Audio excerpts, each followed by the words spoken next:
non-native settlers have subjected the Keweenaw Ponder peoples to historic and continuing injustices, including genocide, forced displacement, and cultural, land, and linguistic erasure.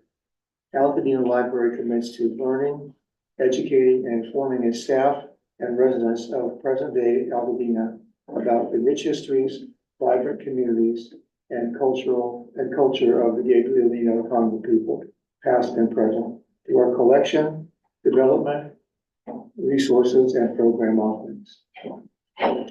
With that, I'll take a very brief roll call. Committee member Cauliflower. Here. And trustee Andrews is here as well. Bloom Lynn is not here today. And then we move on to the adoption, or actually the approval of agenda items. So if there is no objection, I'll move to approve. okay, I second. All in favor, I'm going to say aye. Aye. I have to do that one. And then, is there any public comment? Oh, I'm sorry. We do adoption of the agenda as well? Yeah. Okay. So I will move to adopt the agenda Thanks. Aye. Favor. and all in favor, say aye. Aye. Aye, and that's passed. Finally, is there any public comment on non-agenda items? We do not have any public comment. Okay. So now we move on to the consent calendar, which is the approval of the minutes from October the 18th, 2023. So, did we need to approve the consent calendar? I move to approve the minutes as submitted. Right, and, take a quick vote. All in favor, aye? Aye. Aye. Okay, that's official now. So now we move on to, there is no unfinished business. We move on now to new business, which is an informational piece about the bond proceeds investments. Okay, I'll start us off. Thank you so much, trustee Andrews, committee member Cauliflower. So today our first informational item is an overview of the bond proceeds investments that have taken place up to this point. There is some history that you can see in the staff report. I will be turning this over to Christy Even, who's with us, as well as Doug Anderson, our municipal advisor, to go into more detail. But just as a reminder, we did pass the ballot measure in November of 2020. Spent most of 2021 hiring the bond sales team, basically bond issuance team, along with the Community Facilities District Committee. Part of that was hiring Doug, who's with us today, as well as Bond and Disclosure Counsel, a bond underwriter, and a CFD administrator. We pitched Standard & Poor's, got a really good credit rating. We're able to sell the bonds in February of 2022. We netted about 23 million, and part of that process with Doug was identifying a trust bank. Our trust bank is US Bank. They're holding all the bond proceeds, as well as paying all the bills related to the building projects. You'll see in the other agenda item how that money's been spent so far, and we'll continue to report to the CFD committee about how the bond proceeds are being spent. We were approached by Doug right after the bond proceeds went to US Bank about where we're going to park those until they're actually being used on the building projects. Originally, we had a drawdown schedule with the assumption that Bob Lucas would have started about a year earlier than it has. So much of those proceeds became liquid, thinking we were going to be spending them. So it sort of came to our attention a couple months ago that money was sitting that could have been reinvested. Because the main project, which is the bulk majority of the money that's going to be spent of the bond proceeds, will still not be starting for at least another year. So Christy and I met with Doug to have a conversation about how we can continue to invest the bond proceeds so it can be making money off of itself while it's sitting. So we wanted to give this committee an overview of what that looks like. The committee can then report out to the board through the report this month, and just, provide a little bit more information about that. So Christy, I don't know if you want to kick us off with where we're at. I think you put together the report for us.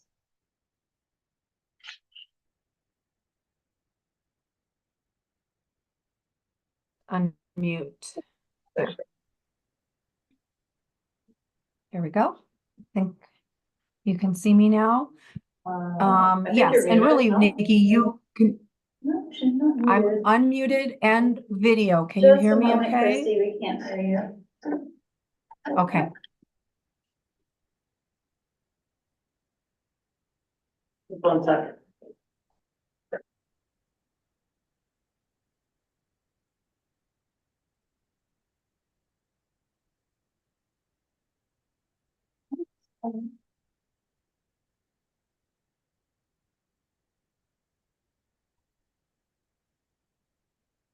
Oh, no.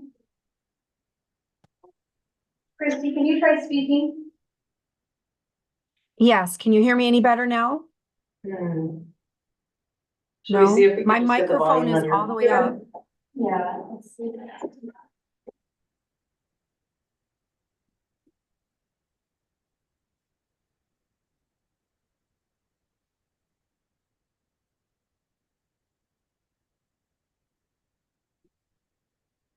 Yes, yes. Can you hear me now? Yes.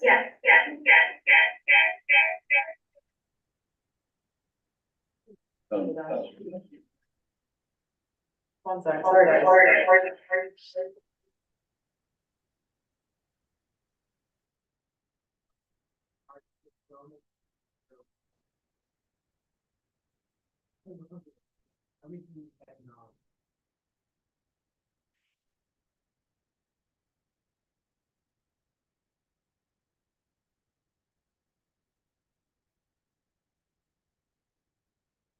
Are you able to hear me now? Okay.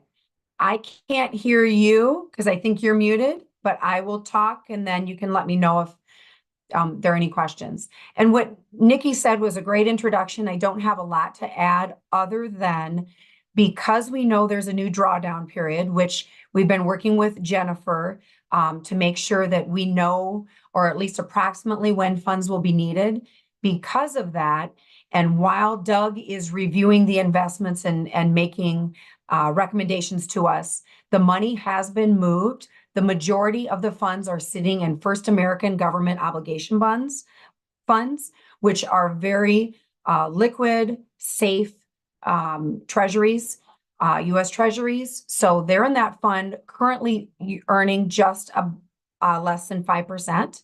And they will continue there until Doug makes any further recommendations to us that we can pass on to U.S. Bank to move that money.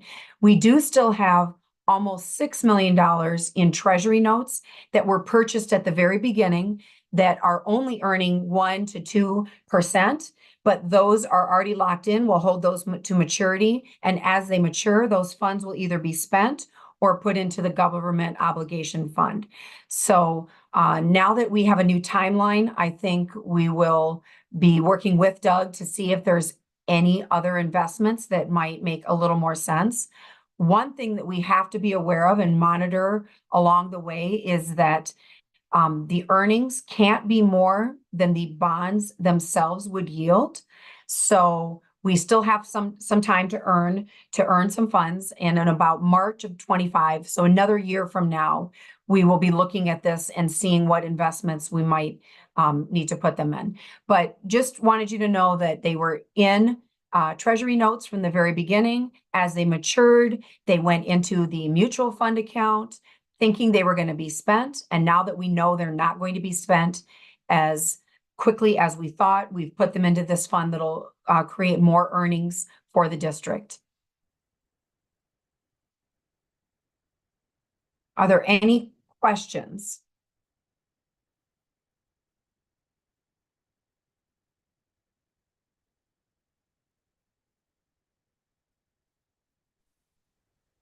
Sorry, Christy, we have an echo issue. Can you hear me now? Oh, I can hear you just fine. I don't hear the echo anymore. Okay. So Yeah, I don't either. I don't see hear the echo. So did it go again? now I hear it again. Sorry. Hold on one And second. maybe if we Christy. turn this over to Doug, when we turn it over to Doug, we'll see if the same thing occurs. Maybe it's something between us. Well, we have Alfredo from IT in here right now, so he's working on it. Give us 1 sec. Let's see if we can figure it out. Okay. I've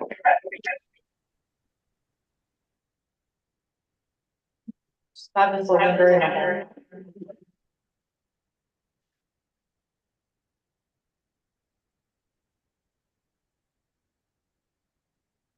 What I will add before we turn it over to Doug is that 6 million that I referred to in treasury notes, those are maturing about one every month, maybe every other month. And each one of them is about $800,000. As they mature, US Bank has been directed to move those also to that government obligation fund. So at some point in time, if we don't make any changes, they will all be in that same fund, earning close to 5%. And then again, unless we receive other recommendations or directions on how to invest the proceeds. Yeah.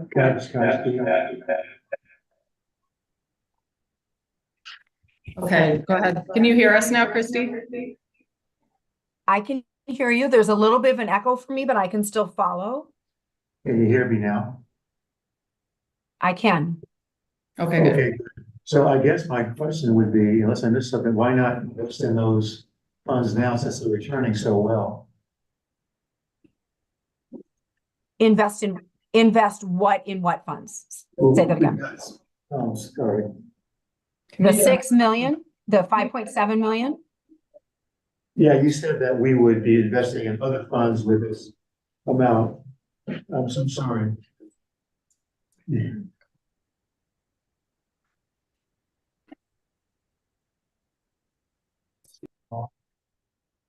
That's my bad.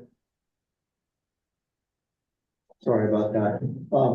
You said that the funds that we have invested widely in now, that we're very pleased with the returns that we have been for, more than a year, I think.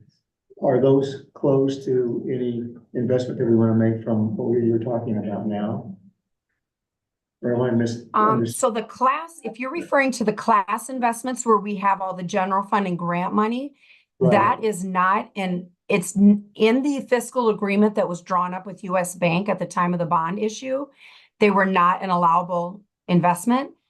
And it's my understanding that it would take quite a bit to get them added as an acceptable investment. They're not in the listing that's currently in there. And they are earning a little more than this, but not a lot more. So I'm not sure, we can talk to, if Doug has an opinion on that, but I'm not sure what it takes to amend that agreement to make it an allowable investment.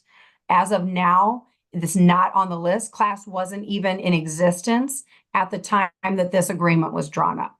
Okay, so that's good. why everything is sitting in this fund. Thank you. And those treasury notes need to be held to maturity, so we can't touch those early. We've got to wait as each one matures before we can put those into the larger fund as well. Okay. That's correct. Yep. Yeah, and the list of permitted investments that were included in our trust indenture came from the bond insurer. So they want to make sure, if they're insuring the bonds, that the list of things that you can invest in are pretty short and safe.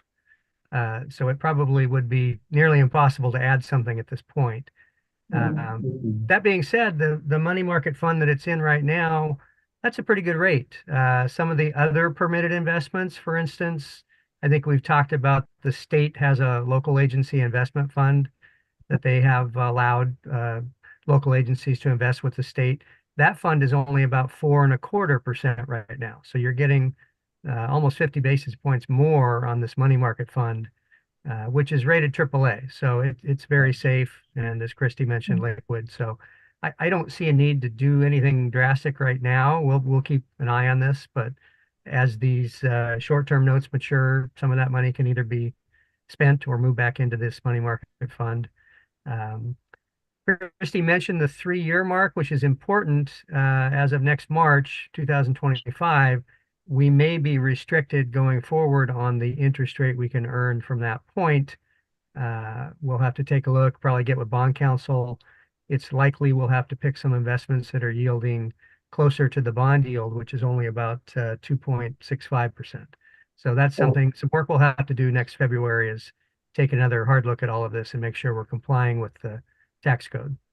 Okay, good. Thank you. So are we done with that? I believe so, unless there's any other questions. No, I don't have That all anything. makes sense. Yeah. There is still some money, as you can see, and we'll cover in the next, agenda item, sitting with US Bank that's still paying bills, but at least this 21.8 is earning some interest as it's sitting there. That's it, got it. So item 5 or VB looks like it's next, and that's an informational item as well, right? Yeah, I'll pass that over to you, Christy. She's the Okay. genius. Yeah. Okay, so financial update. These are as of February. This meeting was a bit short for us. We're working on March right now, although not a lot has happened during March. So we're not missing a lot. But so for these 3 reports, the first one is really just a summary. It's only the activity for this year. It's not cumulative, doesn't tell us what we started with, what we've ended with. It's only what's happened this year. We've earned a lot. The district has earned a lot of interest. And part of that is because I should back up to say these building project reports include not only the bond proceeds, they also include the grant proceeds and anything that the general fund has supported. So this is a cumulative report about everything that has to do with your building project in total. So the reason we're seeing so much interest on that line is not that the majority of it's come from US Bank. It has come from the grant proceeds that are invested with class, which you mentioned. And we'll continue to see this line go up now that the US Bank investments are making a little more money. So all that's happened this year in the summary report is interest income, a little bit of project management, expenses for Bob Lucas, and the main library. Nothing has happened on our contingency line there. That was just put in the budget for unexpected items. So even though we had budgeted almost a little over 1.8 to date, 520,000 has been spent. And again, that's because of the slowdown in the timeline. And these were just projections at the beginning of the year. What's probably more relevant is the second page where we go into a little more detail about what's happened from the beginning. So you can see on the first line, the Measure Z proceeds. You can see the whole bond proceeds, where we're at in total. It starts out by fiscal year and tells you in grand total. We started with those. We added some grant proceeds. We've added a little bit of district funding because the board did recommend and approve that at least for this fiscal year, legal expenses related to the building project will be covered by general fund. And then we've got our total interest income in there. So to date, almost $500,000 has been earned in interest on the funds that we've had now for right at 2 years. The renovation costs, again, we've got them split out into a little bit more detailed categories: project management, plan check and permits, studies, architect and design, and then of course the legal fees. So at the end of the day, at the end of February, our building projects balance is at 25.7 million. At the very bottom, it is showing the unrealized gain or loss, which is only there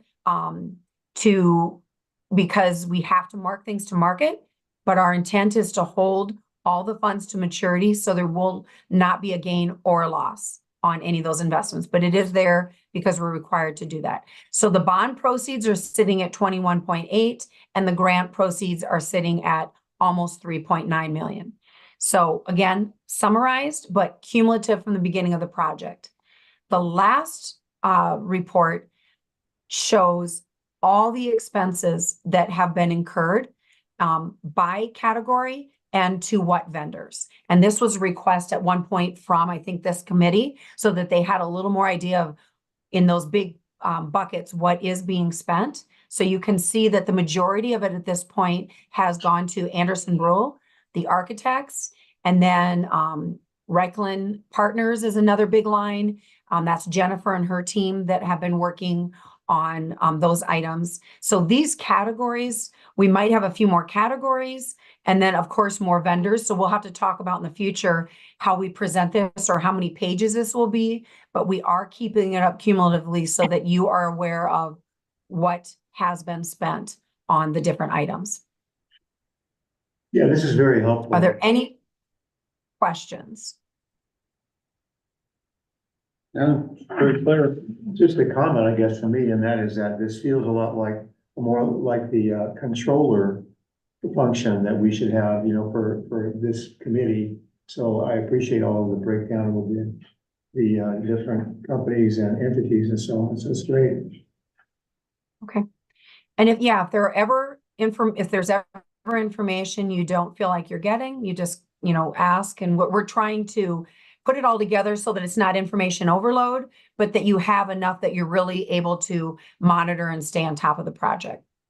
Yeah, I think things will get a little easier in terms of keeping track of things when the building really gets going, when we really, you know, every month or every time we have a meeting, we're gonna be talking about money that's been spent and a lot more than this so far. For sure. Right. And what is exciting, as Christy mentioned, is if I'm not mistaken, any interest earned on the money that's sitting from the grant from the state is unrestricted. So we're gonna be able to, like, It we can is. start transferring it out. We have a separate. So we have to report to the state everything that we're spending, and all of that's being paid out of the bond proceeds initially. So let's say a Anderson Brule bill comes in, we submit a requisition to US Bank, they cut the check and pay them, and it comes out of the bond proceeds. Well, a portion of that money is eligible for grant spending, not a lot of it at this point. Most of the grant spending will go towards the actual projects. But we've been, as we report to the state quarterly, whatever amount that we would be reimbursing the bond proceeds, we've discovered through bond counsel that that money can't be reimbursed. Once it's spent, it's spent. And we don't have to reimburse the bond proceeds with the grant money. So we created a separate fund in class where we're taking that grant proceeds we've spent and reporting to the state, putting that in a separate account and letting that sit as a capital fund.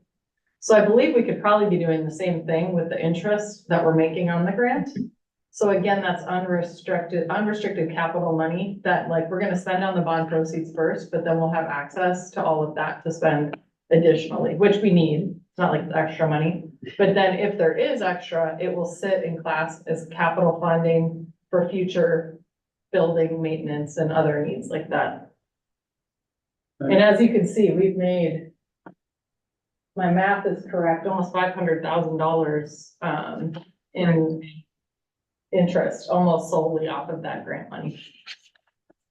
And the goal is to earn as much interest for the next year as possible. So we hit that March 25th date that Doug was confirming. At that point, we might have to transfer investments. There's a cap on what you can make, but from now until then, we're going to make as much interest as possible to allow you to do those other things for whether this project or in the future. Good. Let our money make money. And I also wanted to give you kudos. Christy, I think this report captures the one on the vendors, what they're providing and how much we're spending in a really clear way. So thank you for continuing to massage that report. Yeah, and just you revealed a bit about the mechanics of payment too, just then, Nikki, and the fact that you send out the requisitions and the NDS, did you say the one that cuts the checks and sends? US Bank. US Bank. So yeah, like having the trust bank, we're not really allowed to touch the money is basically what it comes down to. So every time we have a bill that comes in that's bond proceed eligible spending, we have to submit a requisition that includes very specific language. I have to sign it, and then it has like payment instructions, this is where it should be mailed, and then the invoice. Okay. And all of that gets uploaded and US Bank verifies and then pays those bills separately. That's great. That's a good system. Yeah, there's a lot of oversight involved in making sure that everything's being paid appropriately. Okay. Yeah. Good. Is that it then? I think so, unless, moving on, I think we could, if there's other, future agenda items, if there's things that you're curious about or would like to see us bring forward. The plan is to continue to maintain these meetings every 3 months. Again, and I think as we start really spending, it'll be more and more relevant. But if there's other things that you want us to include, just let I us think, know. sitting on this set of reports for the next meeting would be good, give us a little repeat of what just happened today.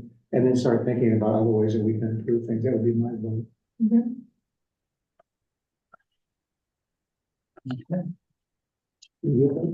I'm good. I move that we adjourn. Okay, one second that.